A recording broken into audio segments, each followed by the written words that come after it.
दोस्तों नमस्कार, कैसे हैं आप सब। आशा करता हूँ मस्त होंगे। दोस्तों आज इस वीडियो में हम समझेंगे एक ऐसी फसल के बारे में जो कि यदि हम अगेती लगा लेते हैं तो आप यकीन मानिए 40 से 50 रुपये केजी आपको रेट मिलना निश्चित हो जाता है। और महज इसकी जो हार्वेस्टिंग है वो 45 दिन में आपकी हार्वेस्टिंग जो है फर्स्ट इसकी हो जाती है। अब 45 दिन में आप समझिए कि यदि कोई फसल हम लगाते हैं और 45 दिनों के बाद उसकी हार्वेस्टिंग चालू होती है तो उसमें खर्चा जो है वो बहुत ही कम करना पड़ता है। और ये एक ऐसी फसल है जिसे आप बिना मल्चिंग भी ले सकते हैं अभी के समय पर। खासकर मल्चिंग लगाते हैं यदि आप तो बहुत ही बढ़िया है, यदि नहीं भी लगाते हैं तो भी कोई दिक्कत नहीं है। यदि आपके पास ड्रिप सिस्टम है तो भी ठीक है, और अगर ड्रिप सिस्टम नहीं भी है तो आप खुले खेत भर भी इसको फ्लैट विधि से भी लगा सकते हैं। उस फसल का नाम है दोस्तों भिंडी। भिंडी एक ऐसी फसल है जिसकी 12 महीने डिमांड होती है, लेकिन खासकर जैसे ही फरवरी का महीना स्टार्ट होता है हमारा, फरवरी मार्च अप्रैल, यहाँ पर शादियों का सीजन स्टार्ट हो जाता है और इस समय पर भिंडी की सब्जी की जो डिमांड है वो काफ़ी बढ़ जाती है। चलिए दोस्तों वीडियो शुरू करते हैं। मैं हूं राकेश साहू, आप देख रहे हैं एग्रो जीवन बातें किसान की।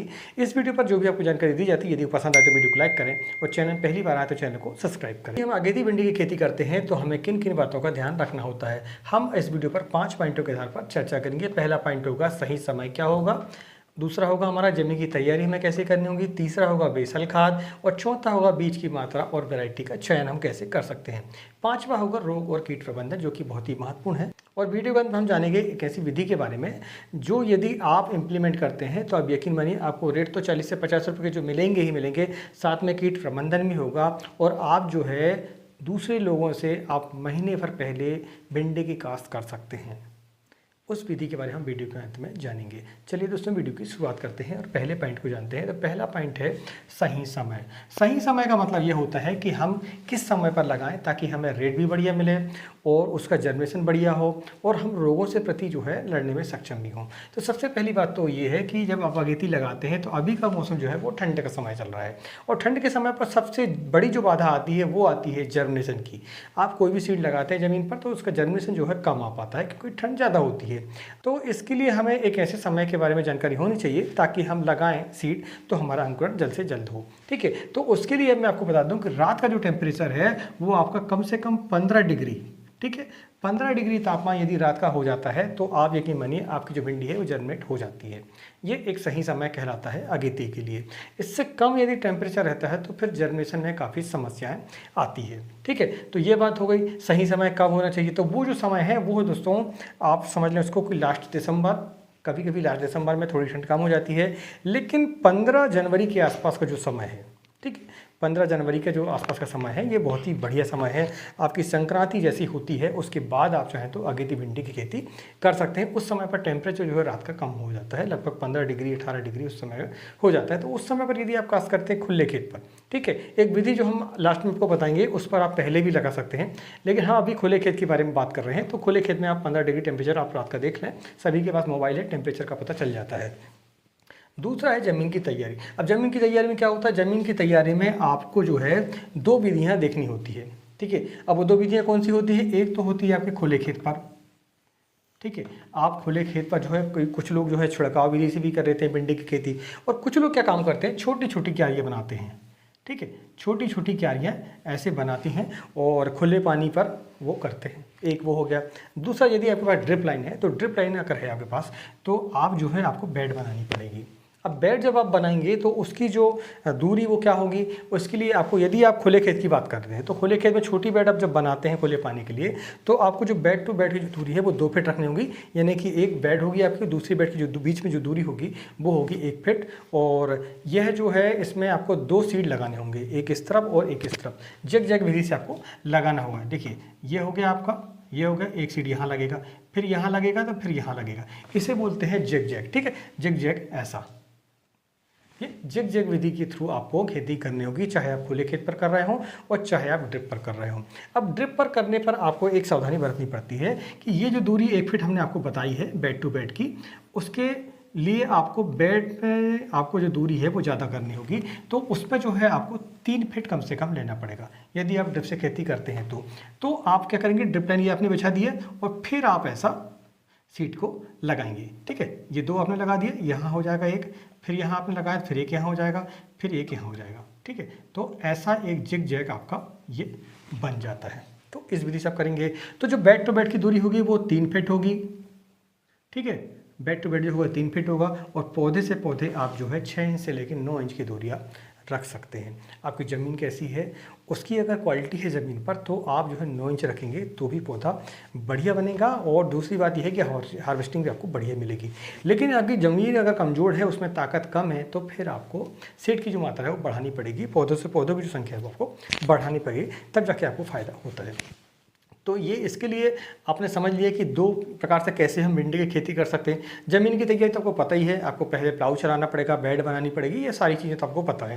अब हम जानते हैं तीसरे पॉइंट को। तो तीसरा पॉइंट है बेसल खाद। तो बेसल खाद के लिए आपको DAP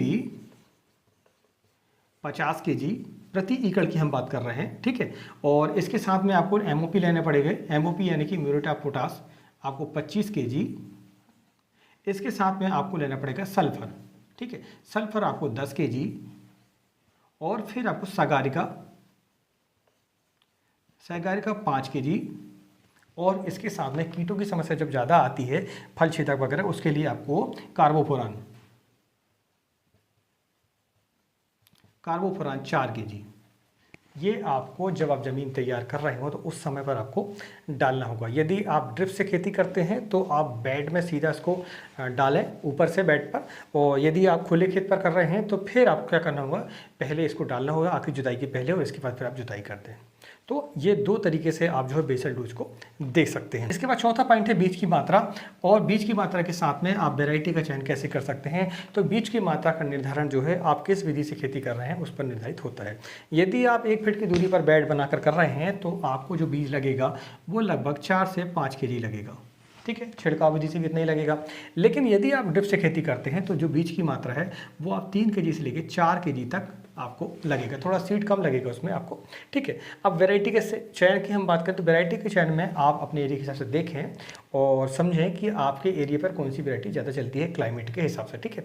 क्लाइमेट बहुत ही महत्वपूर्ण है इस पर। हर सीड के पैकेट पर रिक्वायरमेंटेशन उसमें होती है कि यह किस प्रदेश के लिए है, आपको यह देखने आना चाहिए, ठीक है।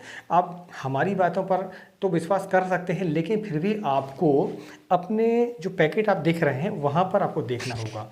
देखिए दोस्तों, हम हमारे मध्य प्रदेश की बात कर सकते हैं, लेकिन आपके एरिया पर क्लाइमेट कैसा है वो आप ही समझ सकते हैं उसको, ठीक है। हमारे पास उतनी जानकारियाँ नहीं होती है कि आपको 15 दिसंबर पर कितना टेम्परेचर होगा, ठीक है। हम तो एक अंदाज़ा आपको बता सकते हैं, एक एवरेजन। इसके बाद हम देखें तो जो टॉप वेराइटी हैं उसमें राधिका जो कि एडवेंटा कंपनी की आती है, नव्या वो भी एडवेंटा कंपनी की आती है, बहुत ही बढ़िया वैरायटी है। वहीं सिंजेंटा कंपनी का अगर हम देखें तो OH 102 बहुत ही बढ़िया वैरायटी है, आप इनमें से किसी एक का चयन कर सकते हैं। और भी कई वैरायटियाँ हैं, सिंजेंटा कंपनी की है और एक दो आपकी सेमनियस कंपनी की बहुत ही बढ़िया वैरायटियाँ हैं, ठीक है। तो आप इनमें से किसी एक वैरायटी का आप चयन करके अपना उत्पादन बढ़िया ले सकते हैं आप। लेकिन फिर भी देखें कि आपके एरिया के लिए वह सीड जो है रिकमेंडेशन में है क्या नहीं है। पांचवा और आखिरी पॉइंट हमारा रोग और कीट प्रबंधन। कीट प्रबंधन, इसमें मुख्यतः सबसे बड़ी समस्या जो आती है वो कीट की आती है। कीट में अगर हम देखें तो थ्रिप्स, नंबर 2 सफ़ेद मक्खी, 3 में हम देखें तो माहो, 4 फल छेदक, ठीक है। और भी कई है, जैसे हरा फुदका है हमारा, हरा फुदका, काफ़ी प्रकार के इंसेक्ट हैं और इन्हीं के कारण जो क्या होता है, एक और है, ठीक है, एक और है ये छठवां हमारा माइट्स। यह भी जो है भिंडी की फसल पर काफ़ी परेशान करता है हमें, और इसी के कारण जो आता है वो वायरस, लीफ कर्ल वायरस जिसे हम बोलते हैं। भिंडी जो है हमारी उत्पादन भी कम हो जाता है, उसका पौधा बढ़वार भी नहीं ले पाता है। तो ये सभी के अगर आप नियंत्रण कर लेते हैं तो वायरस से आप काफ़ी हद तक बच सकते हैं। यकीन मानिए यदि वायरस आपकी फसल पर आ गया तो फिर आपको फसल बचाना बहुत ही मुश्किल हो जाता है, आपको हार्वेस्टिंग भी डाउन हो जाती है और साथ में फसल तो आपकी चली ही जाती है। इन सभी कीटों के लिए आपको इंसेक्टिसाइड का इस्तेमाल करना पड़ता है। तो शुरुआत में आप प्रोफेनोसाइपर का इस्तेमाल कर सकते हैं, जिसमें कि प्रोफेनोसाइपर होता है वो है आपके उड़ने वाले पतंगे जितने भी हैं उन पर भी कंट्रोल लाता है, आपका फल छेदक भी कंट्रोल करता है आपका, ठीक है। दूसरा आप इसके लिए कर सकते हैं, जैसे आपका इमामेक्टिन बेंजोएट है, इमामेक्टिन बेंजोएट प्लस एसिटा ले लें, इमेडा ले लें, इस तरीके से कॉम्बिनेशन किसान को बनाना चलना पड़ेगा, ठीक है। इसके बाद आप चाहें तो एम्प्लीगो का इस्तेमाल कर सकते हैं, जिसमें आपका थ्रिप्स भी कंट्रोल होगा, वाइट फ्लाई भी कंट्रोल होगा और फल छेदक भी कंट्रोल आपका हो जाता है। इसके अलावा अगर आप देखें आप तो एसीफेट का इस्तेमाल कर सकते हैं, प्लस इमिडा जो कि लांसर गोल्ड के नाम से आता है उसका भी आप इस्तेमाल कर सकते हैं। काफ़ी प्रकार के इंसेक्टिसाइड हैं, आप डेलीगेट का इस्तेमाल कर सकते हैं फल छेदक के लिए, थ्रिप्स के लिए, ठीक है। तो आप इन सबको कंट्रोल करते हैं तो आपको वायरस जो है नहीं आता है। अगर हम रोग की बात करें तो रोग इसमें जो है फंगस संबंधी जितने भी रोग हैं वो बहुत ही कम आते हैं। हाँ, कभी कभी हम देखते हैं कि पत्तियां पीली पड़ती हैं, तो उसके लिए आप जो है जैसे आपका साफ पाउडर है उसका इस्तेमाल कर सकते हैं, रेडमिल गोल्ड का इस्तेमाल कर सकते हैं। तो आप समय समय पर कॉन्टैक्ट फंगीसाइड का इस्तेमाल करते हैं तो आपकी जो फसल है वो फंगस से दूर रहती है। वैसे भी भिंडी की फसल पर फंगस उतने परेशान हमें नहीं करते हैं, सबसे ज़्यादा जो परेशानी होती है वो हमें कीटों की ज़्यादा होती है। दोस्तों, ये जानकारी को कैसी लगी प्लीज़ हमें कमेंट करके जरूर बताएं। यदि ये जानकारी पसंद है तो वीडियो को लाइक करें, चैनल पहली बार है तो चैनल को सब्सक्राइब करें। अब हम जानते हैं वीडियो की विशेष बात। विशेष बात दोस्तों ये है कि यदि आपने देखा तो कि हम अगेती अगर करते हैं तो हमें रेट मिलते हैं, लेकिन इसका भी एक जो है ड्रॉबैक है कि आप 15 डिग्री टेम्परेचर जब तक आपके यहाँ नहीं होता रात का, तो आप भिंडी का उत्पादन बढ़िया तरीके से नहीं ले सकते हैं, जर्मिनेशन भी नहीं ले पाते हैं। लेकिन यदि आप लो टनल, ठीक है, लो टनल पर यदि आप खेती करते हैं तो आप यकीन मानिए आप जनवरी के महीने पे और दिसंबर जो लास्ट होता है हमारा, उस समय पर यदि आप लो टनल पर भिंडी की खेती यदि आप करते हैं तो आपकी जो भिंडी है वो औरों से कम 15 दिन पहले, महीना भर पहले आपकी हार्वेस्टिंग इसकी हो जाती है।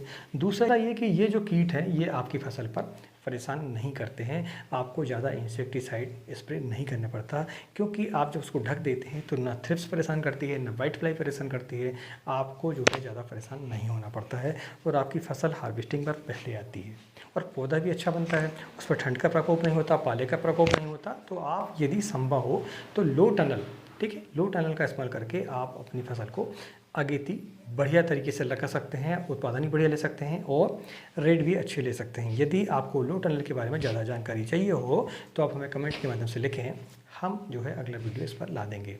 आज की वीडियो में इतना ही, मिलते हैं एक नए वीडियो में एक नई जानकारी के साथ। तब तक के लिए नमस्कार, जय हिंद, जय किसान, जय जवान।